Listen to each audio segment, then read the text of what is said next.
सबसे पहले आप सबको मेरा सादर प्रणाम। मैं पूजा नौटियाल टिहरी गढ़वाल के पट्टी नैलचम के भटवाड़ी गांव की, और इस वक्त हूँ मैं बूढ़ा केदार में।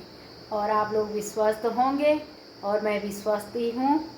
और इस समय बज रही है दिन की 1 और मेरी तैयारी हो चुकी है आज अपने गांव जाने की। से चलने से पहले देख लेते हैं यहाँ का मौसम कैसा कैसा है। मौसम की बात करें तो आज यहाँ पर प्यारी सी धूप खिली हुई है। आसमान में बड़े बड़े बादल भी हैं, पर धूप काफ़ी तेज़ है। लोगों का खेतीबाड़ी का काम भी शुरू हो चुका है। ठीक यहाँ रोड के नीचे एक खेत, तो यहाँ पे देखो गेहूं की बुआई शुरू हो चुकी है इन लोगों की। और मुझे गाड़ी में बैठने के लिए जाना है। ठीक सामने ये पुल दिखाई दे रहा है, उसकी पल्ली ओर है मार्केट, तो वहाँ पर मिलेगी मुझे गाड़ी। तो चलते हैं सीधे, यहाँ से तो मुझे पैदल ही जाना है।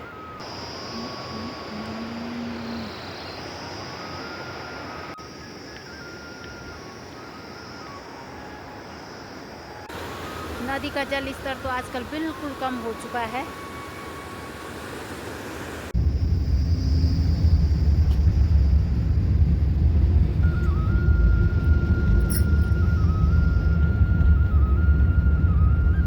साढ़े 3 बज चुकी है। हम पहुँच गए हैं बंसाली में और यहाँ पे काफ़ी ठंडा हो गया है। मैंने पहन लिया स्वेटर। और ठीक खेतों से दिखाई दे रहा है हमारा गांव शाम के टाइम कुछ इस तरह से। पहुंच चुकी हूँ मैं अपने गांव के नीचे, और ठीक मेरे पीठ पीछे है बोर्ड जिस पे लिखा हुआ है भटवाड़ी। पर इलेक्शन वालों ने पोस्टर चिपका के भटवाड़ी का तो कहीं नाम दिखाई नहीं दे रहा है। पर यहाँ सड़क में देख के मन खुश हो गया।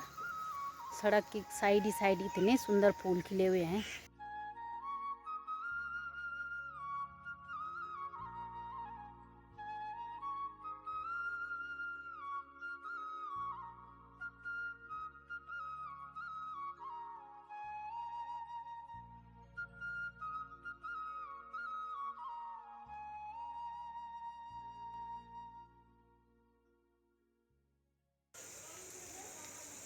आजकल दिन भी काफ़ी छोटे हो चुके हैं।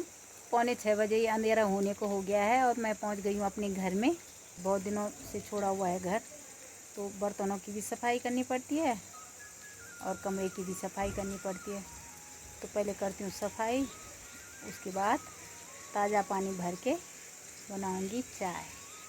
तो दोस्तों, ये है मेरा अगला दिन, और आप लोग भी अपने घरों में स्वस्थ होंगे और मैं भी स्वस्थ हूँ। मैं आज अपने ब्लॉग की शुरुआत कर रही हूँ अपने घर से। हम यहाँ पर कल शाम को पहुँच चुके थे, और इसी के साथ देख लेते हैं आज हमारे यहाँ का मौसम कैसा कैसा है। मौसम की बात करें तो मौसम बिल्कुल क्लियर है आजकल। नीला नीला आसमान, सारी जगह नीला नीला आसमान दिखाई दे रहा है। खेतों में लगी हुई है माता बहनें सब काम पे, खेतों की सफाई करने पे, और मुझे भी करना है यही काम। तो चलते हैं सीधे खेतों की ओर। हम पहुंच गए हैं खेत में और अब करते हैं खेत की सफाई।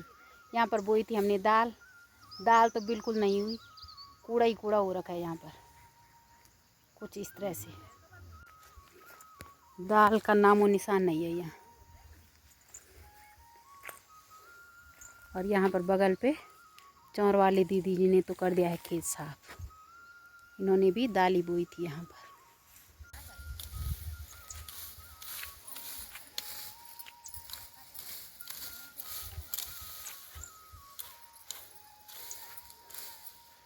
तिल भी नहीं हुआ भाई, तिल भी था यहाँ पर।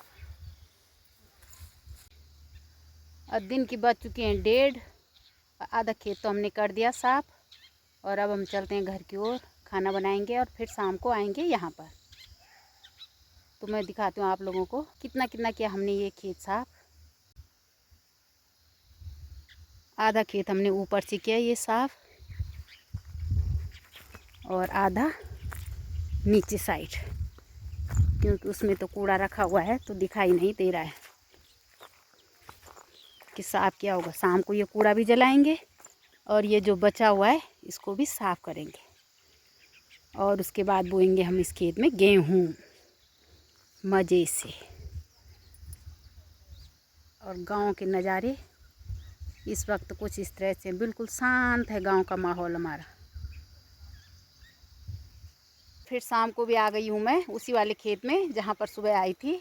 और सुबह जो हम खरपतवार साफ की तो उसको जला दिया मैंने थोड़ा बहुत हल्का हल्का, और जो कुछ बचा हुआ है साफ़ करने के लिए उसको करती हूँ मैं साफ़। अब मेरे लिए थोड़ा ही बचा हुआ है। ये कूड़े की इतनी ज़्यादा ढेरें लगी और इनको मैंने हल्का हल्का जला भी दिया, सारा धुआं ही धुआं कर दिया मैंने। प्रदूषण ही प्रदूषण हो गया, सारी जगह प्रदूषण ही प्रदूषण। और धूप तो हमारे गांव की काफ़ी टाइम पहले जा चुकी है और आसमान में भी इस टाइम हल्के हल्के बादल आने लग गए हैं, जबकि सुबह तो मौसम बिल्कुल क्लियर था।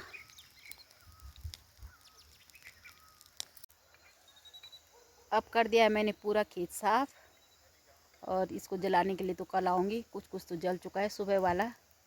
और दिखाती मैं आप लोगों को कि हमारे पहाड़ों में कैसे होता है कि हमारा खेत कौन सा है और दूसरे का खेत कौन सा है।